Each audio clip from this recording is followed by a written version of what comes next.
So good morning, and again, thanks everybody for being here, both our online guests and our guests here in Great Hall.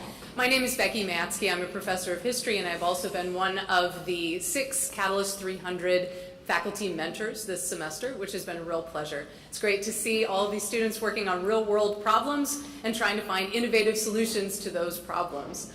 So our talk that we're going to see right now, which is actually going to be our 5th talk of the day, is Our Planet is Going to Shit, How Proper Disposal of Cow Manure Will Mitigate Global Warming. So if I could have our group come up, please.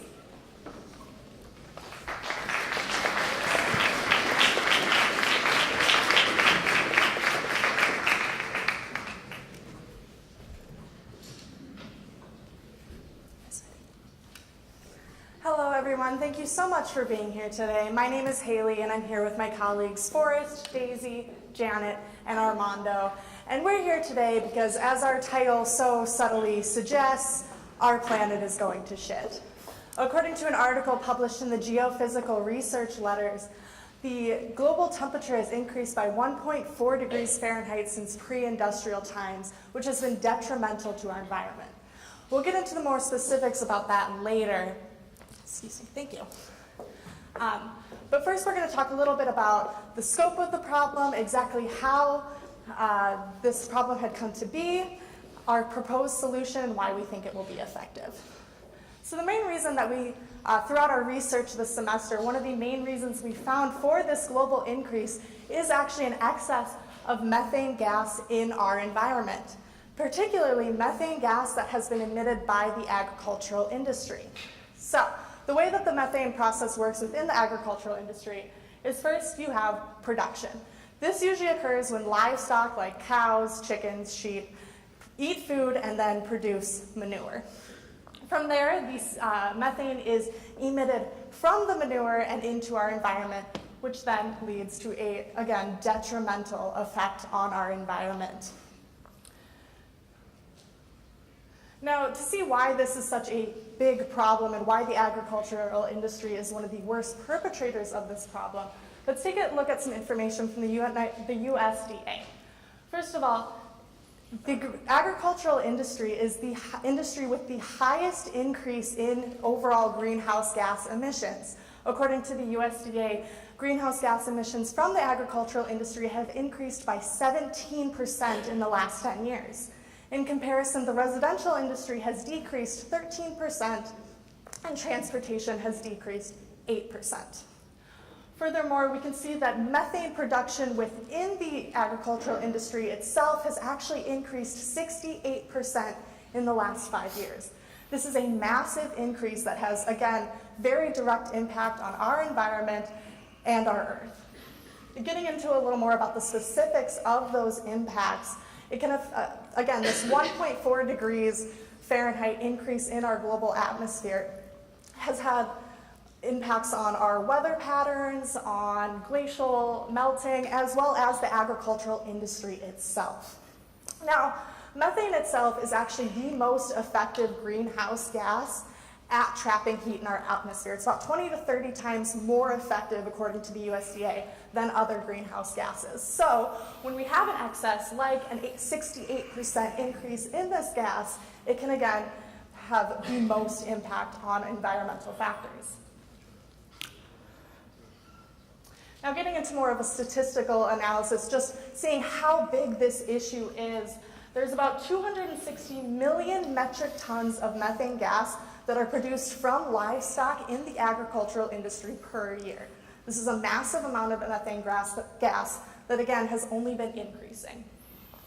Again, there's a 43% percentage of actual livestock emissions in the entire agricultural industry, which makes up about 9% of the methane emissions in the United States alone. Now, to get into more about why we chose to tackle methane rather than other sources of methane, or sorry, excuse me, manure rather than other sources of methane emissions, I'm going to hand it off to Forrest. Thank you, Haley. So here we have two pie charts that show the sources of emissions from the entire agricultural industry. Large majority of the emissions are from a process called enteric fermentation. Enteric fermentation can basically be thought of as cow burps. It's the gases released during the digestive process of cattle.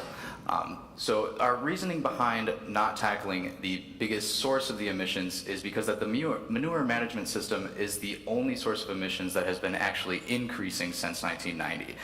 The manure management portion of the emissions has increased about 7.7%, whereas enteric fermentation has seen a decrease of 5%, and other sources of emissions have gone down about 3%.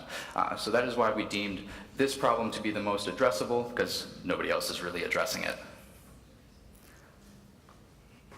So yeah, through our research, we have found 3 current solutions that seem to be kind of temporary, but aren't really permanent. They aren't really solving the problem. So our first one would be the drying of manure. This is oftentimes more used for farmers, and we see that the process of drying manure can take 4 to 6 weeks just to do this. Plus, they use a lot of water, and then of course, energy sources are being used. So some of the pros for this would obviously be that if they do this correctly, they would be able to use this for fertilizer for their farms, of course, and then bedding for their livestock, or as well as an energy source. And if they do want, farmers can then sell this off to other farms or smaller farms and make a profit for this. Our second existing solution is diet modifications. So we know that cows already have a set and strict diet. Yet farmers are starting to move toward more natural compounds for their cows. So they are starting to use seaweed, oils, and more synthetic chemicals, sorry. And then from this, they would then move toward giving off a healthier food for their cows, and then later on starting to make sure that their cows are not giving off so much emission. So our third one would be the dung beetles. So the dung beetle is basically a beetle that feeds off of feces. I don't know about you, but that kind of sounds a little gross. So then these beetles are then put into the manure, they dig themselves, and then they lay their eggs. So we see that with this, in a study done in Spain in La Madria National Park, these were actually, within the first 20 days, reduced the 17% less emission into the environment. So we see that these actually do have some pros, yet to keep these alive, they actually have to have a little bit more warmer climates. So for farmers, they would have to have some sort of good taking care of them. But yeah. So now we're going to get into our actual plan for how we want to better the manure management systems in the agricultural industry. So what we devised is a 3-step process: production, collection, and processing. The first step is the collection. So right now, most cattle farms have either an in-ground lake or collection bin, which their manure runs off into and is stored. Right now, those collection bins are usually open to the atmosphere, meaning that all the emissions are just emanating into the atmosphere. So the first step of our system is to place a rubber cover over whatever existing collection system that they have. That cover would then air seal around the bottom and be conical in shape.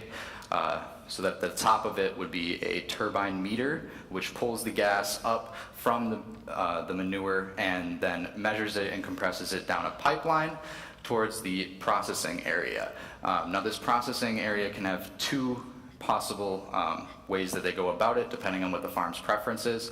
The first way is filtration, on-site filtration. If it's a larger farm, they can afford the upfront cost of an on-site filtration system in order to turn the raw gases into a usable, burnable methane fuel.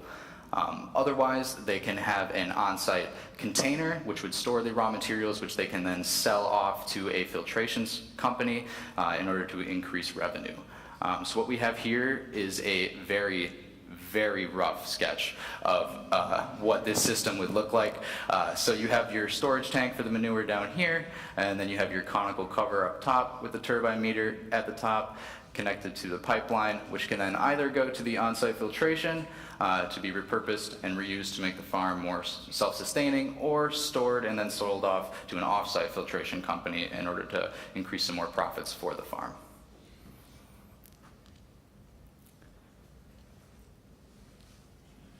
So as Forrest was saying, that there's a lot of reasons that this would work out. One of the main reasons is that it can be used as a renewable energy source. Some things that methane can be used to fuel are water heaters, clothes dryers, stoves, and it's actually more efficient than propane, which we will get into a little later. It also has minimal health risks compared to propane. The top diamond is methane, where the bottom diamond is propane, and in blue is the health risks. So methane is rated a 1, which means, according to the National Fire Protection Association, that it can only cause mild irritation, where propane is rated a 2, which can cause temporary incapacitation or residual injury. So it is a much safer method of getting renewable energy. And they are also rated equally in flammability, which is in red, and instability, which is in yellow, and they do not have any special hazards, which would be in white. So as I had said, methane is a better energy source as it's more efficient than propane. These graphs here show it rated in British thermal units. So British thermal units are the amount of heat needed to raise 1 pound of water by 1 degree Fahrenheit. So this is about 1,000 joules or 250 calories. So methane is more energy efficient than propane, which is in the middle, by about 2,000 British thermal units, 2 million joules or 500,000 calories. And it's even more efficient than other natural gases, which is the far right, by about 4,000 British thermal units, 4 million joules, or about 1 million calories. And then to further incentivize farms to switch over to this method, they could get renewable energy credits. According to the National Conference of State Legislators, 9 states already classify methane as a renewable energy source and places can acquire renewable energy credits, which can incentivize farms to go to this method and use methane gas as an energy source. We realize that the purchasing of our product would be a large upfront cost to small-scale farms. There are a number of various resources available to combat this issue. Our first resource is through grants. There are various region-specific grants for the purpose of agricultural sustainability. An example of a grant offered in Wisconsin is the North Central Sustainable Agriculture Research and Education Grant. This grant varies from values of $9,000, $18,000 to $27,000. This would make our product more affordable to small-scale farms. Our next resource would be a tax reduction. This would go through the state level, and this would cover the cost of equipment used in the methane reduction process. This would also cover the cost of installation fees. Our final resource would be contracts. We would need a manufacturer who could produce at a large scale. Our choice on manufacturer would be reliant on a company's ability to produce with efficiency and the least harmful towards the environment. For the production process, we would need manufacturer and installation contracts. And for the benefit of both the farmers and the methane buyers, we would help connect the farmers with natural gas processing plants. All right, so as with any proposed solution to a problem that we have in this world, there are potential harms that could potentially come from it. Our group has identified 2 of these main harms, the first being the environmental harm of actually using this system. This would include things like the actual production and use of the system, as well as if those farms were to sell their natural gas, the environmental impact of transport systems. Now, there are existing solutions for this, like using already existing transport systems, but the larger argument here is that the amount of methane that our system could potentially increase in our environment far outweighs the minuscule environmental impacts that this new system may actually produce. A cost-benefit analysis will show that it has a better effect on the environment if we were to decrease this methane gas because it is one of the most dangerous natural greenhouse gases. The second potential harm of this system is, of course, the cost. Now, our cost is essentially made up of 2 parts. You have the initial cost, the installation of the system, and then the annual cost of actually maintaining the system. Because we designed this system ourselves, we don't have a definite cost on how much it would cost to produce and install this system. However, based on our best estimates, it would be anywhere from $5,000 to $10,000 for an initial cost, with an upkeep annual cost of about $1,000. To sort of put this in perspective, a new tractor for a farm would cost anywhere from $10,000 to $15,000. And as Armando mentioned before, though this would be more ideal for larger farms who could afford this upfront cost, there are grants and tax deductions that are available for smaller farms who would like to implement this system. So in summary, even though there are some downfalls and some potential harms to our system, we ultimately believe that our plan is superior to already existing plans. It reduces the methane on a farm-to-farm basis, has the potential to completely eliminate methane emissions from manure in the agricultural industry on a farm-to-farm basis. In the entire industry, it could decrease anywhere from 50 to 70%. At the very least, it would halt that 68% increase that we saw at the beginning of the presentation. Lastly, it empowers farmers. It allows farmers to make the choice to be more sustainable. As we mentioned earlier, global rising temperatures have a detrimental effect on the agricultural industry, which hurts farmers individually. If they were to implement this system, it would empower them to reduce their effect on the environment, which then the environment would reduce its effect on them. Now again, lastly, it is cost effective. There are grants available, tax deductions available, and ultimately, we believe that our system, if put into practice, would dramatically decrease the methane emissions at a low cost in general. So, with that, I would like to open it up to some questions.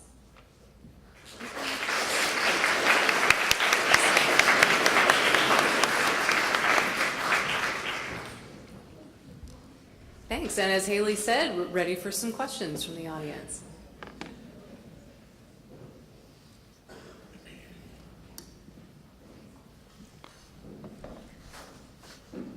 So you just mentioned the cost effectiveness. So if you have, because there is also other alternatives for renewable energy. So if you take into account solar energy, so you just mentioned the cost in between 5,000 to 10,000.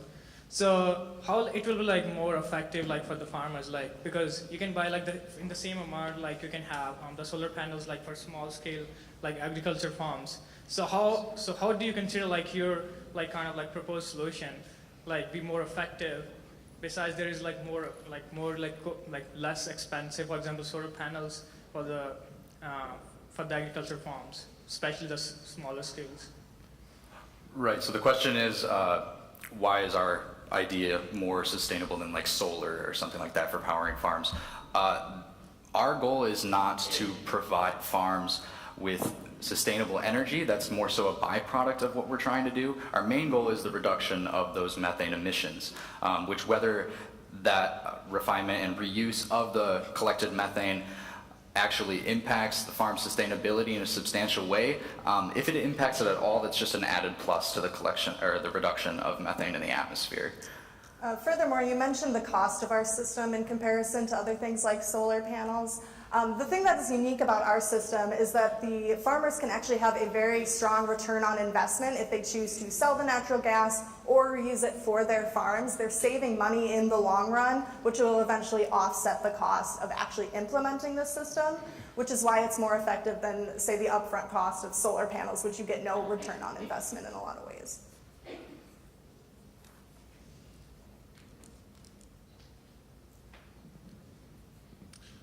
The only farm that I'm aware of in this area that's installed this kind of biodigester for generating electricity is the Rosendale Dairy, a few miles east of Ripon. Could you comment on the experience of that farm in terms of the costs of generating electricity that way as well as reducing emissions, and what that tells us about the cost effectiveness for much smaller farms which may have lesser environmental impacts in other ways? Yeah, so in particular, we didn't look at that particular farm. We began this project specifically targeting larger mass farms because they are the ones that have the most contribution to this methane. I believe they make up some 40-some% of the entire agricultural industry, so they have the largest impact, and that was our initial problem that we were attempting to approach with this solution. And then later on, we realized that it possibly could be implemented on smaller farms for a reduced cost that could be environmentally and financially sustainable, but our focus was always the larger farms. Does that answer your question? Okay, thank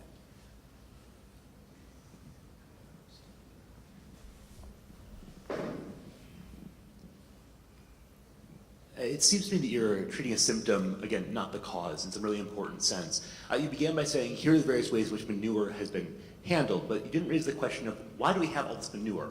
And the truth of it is we have an industrial system of death. Literally billions of animals being created to die. So when one has one's afternoon hamburger for lunch, one's not only accepting a system of absolute suffering, but also of environmental devastation. So I'm curious, in your analyses and research, have you considered at all whether the problem is much bigger than anything we solve with a technological solution? Isn't this really a moral problem in some ways? Yeah, most definitely. As many of you may know, the best thing that you can do for the environment is to stop eating meat. That is sort of the root cause of this. It's why we have these industrial farms. However, that's not a very feasible or appealing solution to a lot of people. So our goal with this project was to make something that we thought actually could be implemented. Like, yes, in an ideal world, we would stop eating so much meat, as you suggested, Stephen. But in practicality, this is a more sort of feasible solution to like what we were trying to address.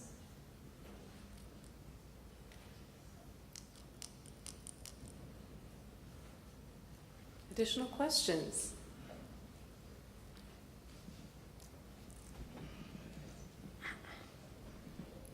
Just like a small question. So is it like any way you guys are looking to like commercialize it? Because Professor Hoggy just pointed out like there's only one farm like in Wisconsin, I think, like in the near area. So are you guys have like any like ideas like how to commercialize your like proposed solution? So for commercialization, our steps that we would take beyond this in order to actually implement this would primarily be we need contacts from investors, and then beyond that, we would need to work with manufacturing companies. And we saw these as things that would have happen after we gave a presentation like this. So the commercialization is definitely what the next step is. Going about that and actually solidifying those kinds of leads is something that we may look forward to in the future. But right now we were just kind of trying to give a conceptual answer to the problem. Does that answer your question? Okay.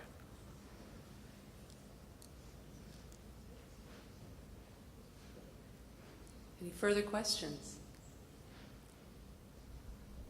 All right, please join me in thanking our group.